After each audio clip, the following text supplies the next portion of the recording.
All India insurance employees association के कर्मचारियों का अखिल भारतीय संगठन है, जिसका मंडलीय संगठन रायपुर डिवीजन एम्प्लॉई यूनियन है, जिसका जन्म 1971 में हुआ था, जो स्वर्णानी यात्रा करके 150 साल पूरा कर रहा है। रायपुर डिवीजन इंश्योरेंस भारतीय जीवन बीमा निगम का द्वारा अधिवेशन आयोजित किया गया।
देखिए, ये all India insurance employees association, ये बीमा कर्मचारियों का अखिल भारतीय संगठन है। उसका मंडलीय संगठन है Raipur division insurance employees union,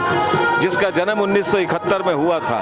वो अपनी स्वर्णिम यात्रा पूरी करके 50 वर्ष पूरा कर रहा है और Raipur division insurance employees union का ये स्वर्ण जयंती वार्षिक अधिवेशन आयोजित हो रहा है। ये अधिवेशन का जो मुख्य लक्ष्य है, आपको मालूम है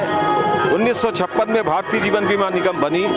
और भारतीय जीवन बीमा निगम का जब निर्माण निर्माण हुआ उसके पीछे जो है सरकार ने ये उद्देश्य निर्धारित किया था कि भारतीय जीवन बीमा निगम एक और देश के बीमा धारकों को विश्वास दिलाएगी, उनके दावों का विश्वासपूर्ण तरीके से भुगतान करेगी। दूसरा, देश की जनता की जो घरेलू बचत है, आज़ाद भारत की आज़ादी के बाद जो पूंजी की आवश्यकता थी, तो उस बचत को जुटाने में भारतीय जीवन बीमा निगम महत्वपूर्ण भूमिका अदा करेगी। LIC बनने के बाद 66 साल का जो सफर है public sector life insurance corporation of India ने तय किया है, उसने उसके लिए जो निर्धारित लक्ष्य था न केवल वो पूरा किया, बस कि देश के विकास में कोई क्षेत्र ऐसा नहीं होगा, चाहे वो सड़क हो, बिजली हो, पानी हो, ऊर्जा हो, रेल हो, परिवहन हो, देश में जो भी अधोसंरचना का विकास हुआ, भारतीय जीवन बीमा निगम ने सर्वोच्च योगदान उसमें दिया। लेकिन वर्तमान जो मोदी सरकार है, वो मोदी सरकार भारतीय जीवन बीमा निगम को कमजोर करके,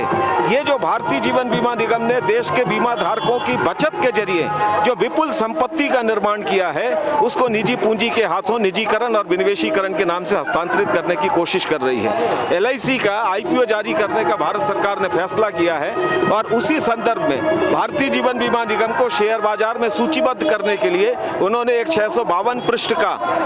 एक दस्तावेज सेबी के पास सौंपा है। और सरकार इतनी बेताब है, उसने जो है इसके लिए भारतीय जीवन बीमा निगम कानून में जो संशोधन किया, संसद में बिना बहस के वित्त विधेयक के जरिए उस प्रस्ताव को पारित करा दिया। हम देश के 400 से ज्यादा सांसदों से मिले, उनमें से कोई सांसद, चाहे वो भारतीय जनता पार्टी का ही सांसद क्यों न हो, उन्होंने किसी ने ये तर्क को जायज नहीं ठहराया कि भारतीय जीवन बीमा निगम को जो है विनिवेशित करना चाहिए। लेकिन भारत सरकार और वर्तमान जो वित्त मंत्री है मैडम निर्मला सीतारमण, उन्होंने देश की जनता को धोखे में रखकर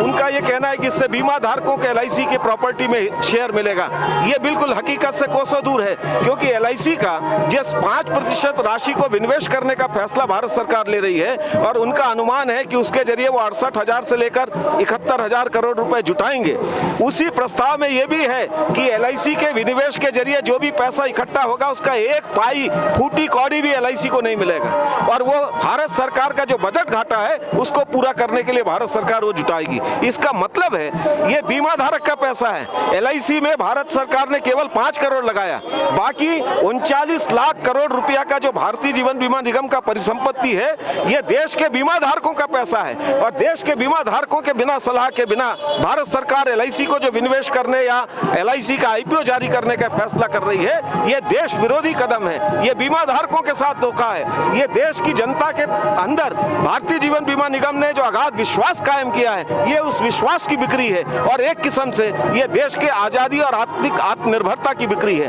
ये दुर्भाग्य की बात है। Modi ji vocal for local की बात करते हैं, मोदी जी आत्मनिर्भर भारत की बात करते हैं, लेकिन आत्मनिर्भर भारत की बुनियाद public sector life insurance corporation of India है। और इसीलिए देश के स्तर पर बीमा धारकों को हम लामबंद कर रहे हैं। इस सम्मेलन का भी उद्देश्य यही है, मांग यही है, say no to IPO in LIC, India reject IPO in LIC। इस सम्मेलन का भी ये ऐलान है कि देश के बीमा धारकों का ये जो आत्मा है पब्लिक सेक्टर LIC, उसको बर्बाद करने की कोई भी मोदी सरकार की नीतियों को हम स्वीकार नहीं करेंगे। और हमने तय किया है, जिस दिन सेबी LIC के IPO के लिए सब्सक्रिप्शन का ऐलान करेगी, तुरंत